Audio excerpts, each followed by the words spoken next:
రాజన్న సిరిసిల్ల జిల్లా వేములవాడ పట్టణంలో CPI party ఆధ్వర్యంలో తెలంగాణ రైతాంగ సాయుధ పోరాట వారోత్సవాలు జరుగుతున్నాయి. వారోత్సవాల భాగంగా అమరవీరుల స్తూపం నుండి గుమ్మి పుల్లయ్య స్తూపం వరకు ర్యాలీ చేపట్టారు. అనంతరం స్వాతంత్ర సమర యోధుడు పుల్లయ్య స్తూపం వద్ద వేములవాడ నియోజకవర్గ party CPI party incharge Kadari Ramulu జెండా ఆవిష్కరించారు. అనంతరం కేంద్ర ప్రభుత్వం తీరుపై ఆయన ఆగ్రహం వ్యక్తం చేశారు. కేంద్ర ప్రభుత్వం రైతులకు యూరియా అందించడంలో విఫలమైందని ఆయన ఆరోపించారు.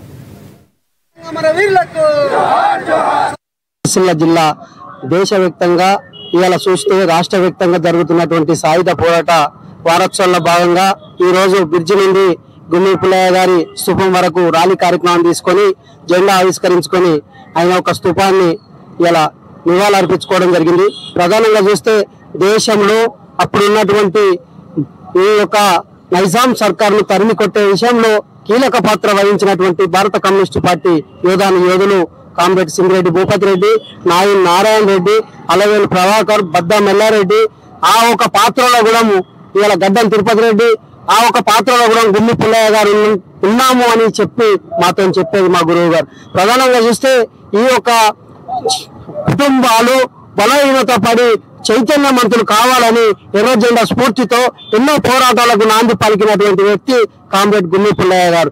ఈ ప్రాంతంలో ఉన్నటువంటి కొన్ని భూములకు కూడా పట్టాలు వంచినటువంటి అన్న కూడా కామ్రేడ్ గుమ్మి పుల్లయ్య గారు ఉన్నారు.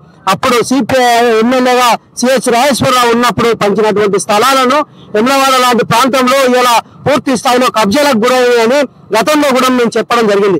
ఇప్పటి వరకు నాంపల్లి, పల్లగుట్ట, అదే విధంగా మరిపల్లి లాంటి ప్రాంతంలో, అదే విధంగా తిప్పాపురం, బూర్దికుంట్ల ఎస్సీ ఎస్టీ కులాలకు, మైనార్టీ కులాలకు రైతులకు ఇచ్చినటువంటి జాగాలు ఇవాళ ఎమ్నాడు ఎల్లమ్మ లాంటి ప్రాంతంలో ఎస్సీలకు ఇచ్చినటువంటి జాగాలను బ్లాక్ లిస్ట్ లో పెట్టారు.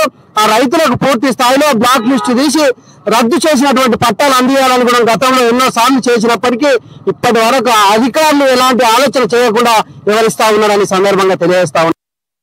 ఈ దేశ స్వాతంత్ర పోరాటంలో కానీ, తెలంగాణ రైతాంగ సాయుధ పోరాటంలో కానీ ఒక్కరంటే ఒక్కరు లేనటువంటి వాళ్ళు ఇవాళ ఈ దేశంలో కేంద్రంలో అధికారాన్ని చెలాయిస్తున్నారు.